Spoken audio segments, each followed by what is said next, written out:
নমস্কাৰ সকলোকে আশা কৰো সকলোৱে হেলথি এণ্ড সুস্বাস্থ্যৱান হৈ আছে মোৰ অন্য এটি ভিডিঅ'লৈ আপোনাক সকলোকে স্বাগতম জনাইছো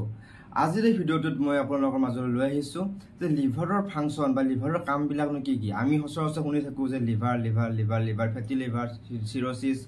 এলকহলিক লিভাৰ ডিজিজ বা লিভাৰৰ বিভিন্ন ধৰণৰ প্ৰব্লেম শুনি থাকো লিভাৰ হৈছে আমাৰ শৰীৰৰ সকলোতকৈ ডাঙৰ অংগ যাৰ weight হৈছে 1.5 কেজি সকলোতকৈ ডাঙৰ অৰ্গেন যাৰ মানে যেটো ওজন লিভাৰৰ সেই ওজনটো হৈছে প্ৰায় 1.5 কিলোগ্ৰাম 1.5 কিলোগ্ৰাম আপোনাক বুজি পাইছে আৰু সেই লিভাৰটো কোনখিনি ঠাইত থাকে আমাৰ থাকে এই ৰাইট সাইডে এনেকৈ এইখিনি ঠাইত ৰাইট সাইডে থাকে লিভাৰটো সহজ ভাষাত বুজি লওক লিভাৰটো থাকে এইখিনি ঠাইত এতিয়া আমাৰ লিভাৰৰ ডাঙৰ অৰ্গেন মানে তাৰ কামো বেছি সকল আমাৰ শৰীৰত যিমান অৰ্গেন আছে বা অংগ আছে সকলোতকৈ বেছি কাম কৰা অৰ্গেনটো হৈছে লিভাৰ সেইকাৰণে তাৰ সাইজটো বহুত বেছি আৰু আজিৰ এই ভিডিঅ'টোত আমি সেই ডিসকাস কৰিবলৈ আহিছো যে লিভাৰৰ ফাংচন সমূহ কি বা লিভাৰৰ কামবিলাক কি লিভাৰে কি কাম কৰে আমাৰ শৰীৰত লিভাৰৰ প্ৰয়োজন কিয় ইমান বেছি আমাৰ শৰীৰৰ কাৰণে তো লিভাৰ হেলথি ৰাখাৰ কাৰণে আমাৰ কিয় প্ৰয়োজন আৰু আপোনালোকৰ কাৰণে মই বিভিন্ন ধৰণৰ ধুনীয়া মানে বেমাৰ ৰিলেটেড বা আমাৰ হিউম্যান হেলথৰ ৰিলেটেড বিভিন্ন ধৰণৰ ভিডিঅ'বিলাক লৈ আহো আপোনালোকে আমাৰ চেনেলটো চালে গম পাই যাব যে চাই ভিডিঅ'বিলাক আৰু বেমাৰবিলাকৰ কথা জানিবলৈ আপোনালোকে আমাৰ চেনেল সাবস্ক্ৰাইব কৰিব পাৰে তো বলক ভিডিঅ'টো আৰম্ভ কৰো আজিৰ এই লিভাৰৰ যি ফাংচন সেই বিষয়ে তো ভিডিঅ'টো শেষলৈকে চাব স্কিপ নকৰাকৈ আৰু যদি নতুন আছে প্লিজ চেনেলটো সাবস্ক্ৰাইব কৰিব নাপাহৰিব আৰু শেয়াৰ লাইক কমেন্ট কৰি দিব লিভাৰৰ কামবিলাক এনে ধৰণৰ যে লিভাৰে আমাৰ শৰীৰৰ যি প্ৰটিন আপোনালোকে যে প্ৰটিন খায় এই প্ৰটিনটো মেটাবলিজম কৰে প্ৰটিনটো মেটাবলিজমটো কৰিলে হেতু হৈ গল বাট ই প্ৰটিন সিনথেসিসও কৰে যিবিলাক প্ৰটিন আমি আমাৰ খাদ্য বস্তুত নেপাও আমাৰ লিভাৰে সেইবিলাক প্ৰটিনটো আমাৰ শৰীৰৰ কাৰণে প্ৰয়োজন সেইবিলাক প্ৰটিন আমাৰ লিভাৰে নিজে বনায় সেই নিজে বনোৱা প্ৰটিন শৰীৰৰ কাৰণে বহুত বেছি ইম্পৰ্টেন্ট বা প্ৰয়োজন সেই প্ৰয়োজনীয় প্ৰটিনবিলাক হৈছে লাইপোপ্ৰটিন নামৰ এটা প্ৰটিন থাকে যিয়ে আপোনালোকৰ যে শৰীৰৰ কোলেষ্ট্ৰল থাকে বা ফেট থাকে এই কোলেষ্ট্ৰল বিলাক তেওঁলোকে ট্ৰান্সপোৰ্ট কৰে আমাৰ শৰীৰৰ ব্লাডত বহুত ধৰণৰ কোলেষ্ট্ৰল থাকে সেই কোলেষ্ট্ৰল আপোনালোকে বেয়া আমাৰ শৰীৰৰ কাৰণে বেয়া কাৰণ আপোনালোকে গম পায় যে কোলেষ্ট্ৰল আমাৰ শৰীৰৰ কাৰণে বেয়া আৰু কোলেষ্ট্ৰল হাই হলে আপোনালোকৰ বিভিন্ন ধৰণৰ বেমাৰ কমপ্লিকেশন আৰম্ভ হ'ব পাৰে আৰু সেই কমপ্লিকেশন বিৱৰণ কৰাৰ কাৰণে আমাৰ লিভাৰে এটা প্ৰটিন ৰিলিজ কৰে সেই প্ৰটিনটোৰ নাম হৈছে লাইপোপ্ৰটিন আৰু লাইপোপ্ৰটিনে কোলেষ্ট্ৰলবিলাক তেওঁলোকৰ লগত বান্ধি লিভাৰলৈ লৈ আহে লিভাৰত ষ্ট'ৰ কৰে তাৰ পিছত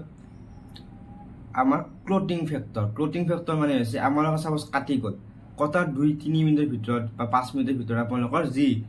ব্লাডটো বন্ধ হৈ যায় সেই ব্লাডটো বন্ধ হোৱাৰ কাৰণে এটা আমাৰ শৰীৰৰ এটা প্ৰটিনৰ বহুত মানে ডাঙৰ এটা ৰোল থাকে সেইটো হৈছে ক্লটিং ফেক্টৰ এই ক্লটিং ফেক্টৰ বহুত ধৰণৰ থাকে বহুত টাইপ থাকে আপোনালোকৰ ক্লটিং ফেক্টৰ বিলাক লিভাৰে বনায় আৰু সেই ক্লটিং ফেক্টৰ বিলাক বনোৱাৰ কাৰণে আপোনালোকৰ ব্লিডিংটো বা তেজ ওলোৱাটো সহজে বন্ধ হৈ যায় আৰু লিভাৰে আন এটা প্ৰটিন বনাই হেতু হৈছে এলবুমিন আমাৰ শৰীৰৰ কাৰণে বহুত বেছি প্ৰয়োজন কাৰণ এলবুমিনে আমাৰ শৰীৰৰ যেটো ওয়াটাৰ যেটো বেলেন্স আমাৰ যেটো ব্লাড ভেসেলছত বা ইন্টাৰস্টিচিয়েল বা আমাৰ কোষ বিলাকত যেটো ওয়াটাৰ বেলেন্স সেই বেলেন্সটো ওয়াটাৰখিনি মেইনটেইন কৰি ৰাখে ফ্লুইড ভলিউমটো মেইনটেইন কৰি ৰাখে আৰু ইকুইলিব্ৰিয়াম কৰি ৰাখে তো এইবিলাক বিভিন্ন ধৰণৰ প্ৰটিন সৰু প্ৰটিন লাগতিয়াল প্ৰটিন আমাৰ লিভাৰে আমাৰ শৰীৰক দিয়ে আৰু আমাৰ শৰীৰক মেইনটেইন কৰি ৰাখে এই প্ৰটিনবিলাক যিবিলাক প্ৰটিন আমি আমাৰ খাদ্য বস্তুত বা বাহিৰৰ পৰা নাপাওঁ সেইবিলাক লিভাৰে নিজে বনায় তো এটা বহুত বেছি ইম্পৰ্টেন্ট কাম হৈছে এইটো লিভাৰৰ প্ৰটিন সিনথেসিস তাৰ পিছত কাৰ্বোহাইড্ৰেট মেটাবলিজম কাৰ্বোহাইড্ৰেট মানে হৈছে আপোনালোকে যি ষ্টাৰ্চ জাতীয় বস্তু শৰ্কৰা যিবিলাক বস্তু খায় সেইবিলাক বস্তু আমাৰ কাৰ্বোহাইড্ৰেট ৰিচ থাকে যেনেকুৱা ভাত তাৰ পিছত সুগাৰ ৰুটি সকলো বিভিন্ন ধৰণৰ বস্তু ফলমূল কোল্ড ড্ৰিংক সকলোবিলাক বস্তু কাৰ্বোহাইড্ৰেট থাকে সেই কাৰ্বোহাইড্ৰেটটো কোনে মেইনটেইন কৰে লিভাৰে মেইনটেইন কৰে যেতিয়া আপোনালোকে বহুত বেছি ভাত খাই দিলে সাপোজ ভাত খাই দিলে বহুত বেছি আপোনালোকে লাগে ইমান খাই দিলে তেতিয়া কি হয় যেখিনি এক্সট্ৰা গ্লুকোজ থাকে যেখিনি আমাৰ শৰীৰৰ অলাগতিয়াল গ্লুকোজ থাকে কাৰ্বোহাইড্ৰেট মানে কি কাৰ্বোহাইড্ৰেট আমি গ্লুকোজ পাওঁ কাৰ্বোহাইড্ৰেটৰ পৰা আমি গ্লুকোজ পাওঁ গ্লুকোজে আমাৰ শৰীৰত যিবিলাক কাম কৰিবলৈ শক্তি দিয়ে যেতিয়া আপোনালোকৰ শৰীৰত যেতিয়া গ্লুকোজৰ এমাউণ্টটো লাগাতকৈ বেছি থাকিব তেতিয়া কি হয় লিভাৰে সেইবিলাক গ্লুকোজ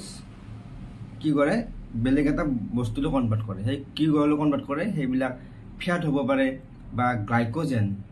হৈছে গ্লুকোজৰ এটা ষ্টৰেজ ফৰ্ম মানে ষ্ট'ৰ কৰি ৰখা এটা মানে ফৰ্ম হয় গ্লুকোজৰ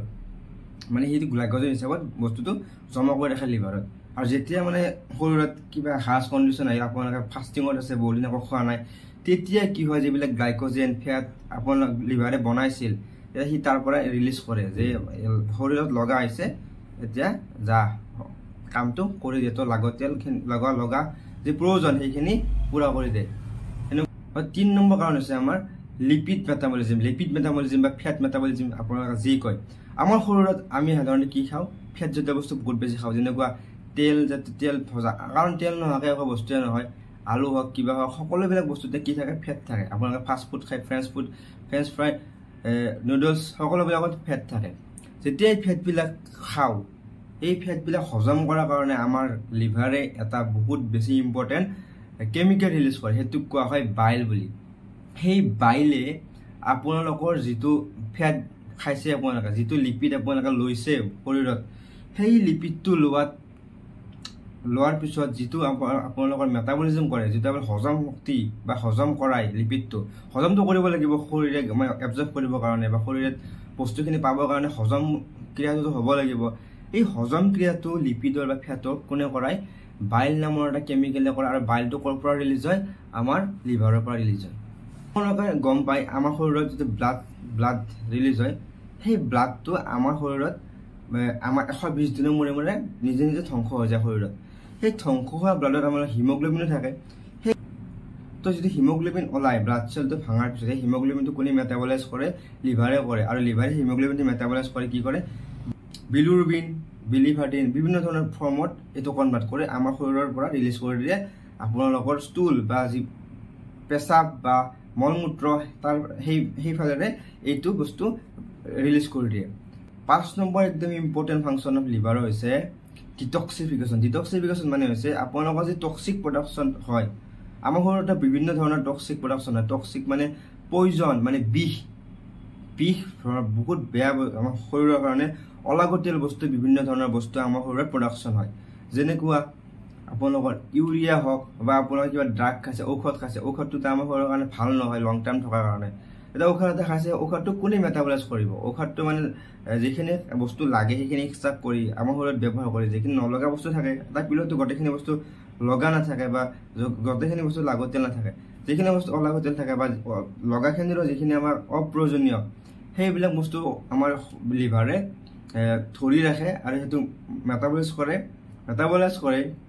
সেইটো আমাৰ পেচাপেৰে বা আপোনালোকৰ যি মলমূত্ৰ বা গু সেই সকলো পিনেৰে এইবিলাক বস্তু ডিটক্সিফাই কৰি উলিয়াই দিয়ে। ফ্ৰী ফেটি এচিড হওক বা এলকহল আপোনালোকে যিটো মদ খায় মদত যিটো এলকহল থাকে এই এলকহল যিমান পাৰে সিমান লিভাৰে মানে আমাৰ শৰীৰৰ পৰা উলিয়াই দিবলৈ চেষ্টা কৰে। তো বহুত বেছি ইম্পৰ্টেণ্ট ফাংচন এইটো এটা ডিটক্সিফিকেশ্যন কাৰণ এই ডিটক্সিফিকেশ্যনৰ কাৰণে আমাৰ শৰীৰে বিভিন্ন ধৰণৰ বেমাৰৰ পৰা ৰক্ষা কৰে যিবিলাক হাৰ্মফুল বা অপ্ৰয়োজনীয় বস্তু আমাৰ শৰীৰত মানে ইফেক্ট কৰা বা বেমাৰ কৰাৰ চান্স থাকে সেইবিলাক বস্তু আমাৰ শৰীৰৰ পৰা লিভাৰে উলিয়াই পঠায়। তো এটা বহুত বেছি ইম্পৰ্টেণ্ট এটা ফাংচন হৈছে এইটো লিভাৰৰ। তাৰপিছত লিভাৰে কি কৰে 6 নম্বৰ কাৰণ আমাৰ লিভাৰে কি কৰে আমাৰ শৰীৰত যিবিলাক পেটত বিভিন্ন ধৰণৰ অলাগতিয়াল মাইক্ৰ অৰ্গানিজম বা বেক্টেৰিয়া ভাইৰাছ বিভিন্ন ধৰণৰ বস্তু আমাৰ শৰীৰত খোৱাত সোমাই থাকে বা সোমাই আমাৰ শৰীৰত তেতিয়া লিভাৰে কি কৰে এইবিলাক বস্তু ধ্বংস কৰে আৰু আমাৰ শৰীৰত যিটো গাট ফ্ল'ৰা সেইটো মেইনটেইন কৰি ৰাখে যিবিলাক লাগতিয়াল বস্তু সেইবিলাক ৰাখি আমাৰ যিটো ইমিউনি চিষ্টেম যি আমাৰ বেমাৰৰ লগত যুদ্ধ কৰিব পৰা ক্ষমতা সেই ক্ষমতাটো বহুত বুষ্ট কৰে আৰু লিভাৰ সেইকাৰণে বহুত বেছি ইম্পৰ্টেণ্ট। লিভাৰে আপোনালোকৰ যিটো বেমাৰৰ লগত যুদ্ধ কৰিব পৰা ক্ষমতা থাকে আমাৰ শৰীৰৰ সেই শৰীৰৰ সেইটো ক্ষমতাক মানে শক্তিশালী কৰি ৰাখে। তো লিভাৰৰ আন এটা বহুত ইম্পৰ্টেণ্ট কাৰণ এইটো। তাৰপিছত লিভাৰে এটা এনেকুৱা বস্তু প্ৰডিউচ কৰে আমাৰ শৰীৰত সেইটো হৈছে কলেষ্ট্ৰল। আপোনালোকে শুনি থাকে সদায় সচৰাচৰ টাইম হৈছে কলেষ্ট্ৰল। আৰু কলেষ্ট্ৰল কিয় ইম্পৰ্টেণ্ট কলেষ্ট্ৰল হৈছে এটা উপাদান সেইটোৰ পৰা আমাৰ কি প্ৰডাকশ্যন হয় ছেক্স হৰমন মানে যেনেকুৱা এষ্ট্ৰজেন পলেষ্টৰন টেষ্টষ্টেৰন এই সকলোবিলাক হৰমন বনাবলৈ আপোনালোকৰ কলেষ্ট্ৰল বহুত ইম্পৰ্টেণ্ট হয় আৰু সেই কলেষ্ট্ৰলটো আপোনালোকৰ লিভাৰৰ পৰা ৰিলিজ হয়। তাৰপিছত ভিটামিন ডি আপোনালোকে শুনি থাকে যে ছানলাইটত থাকিলে ভিটামিন ডি পায় কিন্তু অনলি ছানলাইটৰ পৰা ভিটামিন ডিটো নাপায় তাৰ বহুত লং প্ৰচেছ হয়। সেই লং প্ৰচেছৰ এটা পাৰ্টত কলেষ্ট্ৰল প্ৰয়োজন হয় আৰু কলেষ্ট্ৰলটো ক'ৰ পৰা পায় আপোনালোকে সেই লিভাৰৰ পৰা পায়। তো ভিটামিন ডি চিন্থেচিছ বা আপোনালোকৰ যি ছেক্স হৰমনটো আপোনালোকে বহুত বেছি ইম্পৰ্টেণ্ট আপোনালোকে গম পায় ছেক্স হৰমনৰ যিটো ইম্পৰ্টেঞ্চ। তো তো এইবিলাক বস্তুৰ কাৰণে আপোনালোকৰ লিভাৰৰ বহুত বেছি ইম্পৰ্টেঞ্চ থাকে আমাৰ শৰীৰত যিবিলাক মাইক্ৰো মিনাৰেলছ থাকে যেনেকুৱা জিংক কপাৰ আইৰন এইবিলাক বিভিন্ন ধৰণৰ মিনাৰেল আমাৰ শৰীৰৰ কাৰণে বহুত বেছি ইম্পৰ্টেন্ট বা ভিটামিন যিবিলাক ওয়াটাৰ ইনসলুবল ভিটামিন থাকে যেনেকুৱা A D E vitamin K এই সকলোবিলাক ভিটামিন আমাৰ লিভাৰে জমা কৰি ৰাখে ভিটামিন যেনেকুৱা A D E vitamin K এইবিলাক সকলোবিলাক যেটা আমি খাও যেবিলাক প্ৰয়োজন লগা থাকে সেইখিনিতে ব্যৱহাৰ হৈ যায় বা যিখিনি আপোনাৰ অপ্ৰয়োজনীয় ভিটামিন বা মিনাৰেল থাকে যেনেকুৱা জিংক আইৰন কপাৰ সকলোবিলাক প্ৰয়োজন এইবিলাক আমাৰ শৰীৰত লিভাৰে জমা কৰি ৰাখে তাৰ গাত যে মানে লিভাৰে আপোনালোকৰ গাৰ্জেন টাইপ আমাৰ শৰীৰৰ গাৰ্জেন টাইপ যে হি বস্তুখিনি জমা কৰি ৰাখে আৰু যেতিয়া আমাৰ শৰীৰত প্ৰয়োজন হয় তেতিয়া মানে আমাৰ শৰীৰৰ বিভিন্ন ঠাইত ই হেল্প কৰে সাৰ্কুলেশন পঠাই দিয়ে যে এটো প্ৰয়োজন হৈছে তে পঠাই দিয়ে তো লিভাৰৰ 8 নম্বৰ কাৰণ বহুত ইম্পৰ্টেন্ট কাৰণ যেটো ষ্টৰেজ কৰি ৰাখে লিভাৰে আৰু লিভাৰৰ আমাৰ শৰীৰত যেটো টেম্পাৰেচাৰটো মেইনটেইন কৰাৰ কাৰণে বহুত বেছি ৰোল ইম্পৰ্টেন্স থাকে তো এইবিলাক কিছুমান লিভাৰৰ ফাংচন সেই কাৰণে লিভাৰটো বহুত বেছি ইম্পৰ্টেন্ট সেই কাৰণে আমি সচৰাচৰ শুনি থাকো যে লিভাৰ ট্ৰিটমেন্ট কিবা বেমাৰ হলে অতি সোনকালে ট্ৰিটমেন্ট কৰা উচিত কাৰণ লিভাৰৰ এটা ফেক্ট কৈ দিও আপোনালোকক লিভাৰ আমাৰ শৰীৰত এনেকুৱা এটা একদম অৰ্গান এনেকুৱা এটা অংগ যিটোৱে অংগ আপোনালোকে নিজে মানে ৰিজেনাৰেট কৰিব পাৰে যদি আপোনালোকৰ লিভাৰৰ কিছু পাৰ্ট ড্যামেজ হৈছে বা বেয়া হৈ গৈছে এই লিভাৰৰ এটা ক্ষমতা থাকে যে সি তাৰ নিজে ৰিপেয়াৰ কৰিব পাৰে আমাৰ শৰীৰত এনেকুৱা এটা অংগ না যি নিজে ৰিপেয়াৰ কৰিব পাৰে লিভাৰ হৈছে এনেকুৱা এটা অংগ যেটো আপোনালোকে নিজে মানে হি নিজক মানে ৰিপেয়াৰ কৰি তুলিব পাৰে বা ভাল কৰি তুলিব পাৰে হেইহে আপোনালোকে ভাবক যেতিয়া আপোনালোকৰ সিৰোসিস হৈছে বা লিভাৰৰ কিবা বহুত ডেডলি বেমাৰ হৈছে সিৰোসিস এলকহলিক লিভাৰ ডিজিজ বা ফেটি লিভাৰ বিভিন্ন ধৰণৰ বেমাৰ যদি হৈছে তে ভাবক আপোনালোকৰ লিভাৰটো কেনেকুৱা টৰ্চাৰ কৰিছে কাৰণ লিভাৰটো যিমান টৰ্চাৰ কৰিব সহ্য কৰিব পাৰে সেইখিনি সহ্য কৰিছে আৰু তেওঁলোকে নিজে যিমান পাৰে সিমান নিজকে ৰিপেয়াৰ কৰিছে তাই পিছতো যদি আপোনালোকৰ লিভাৰৰ বেমাৰ আছে তেতিয়া ভাবক আপোনালোকৰ লিভাৰৰ লগত কি কৰিছে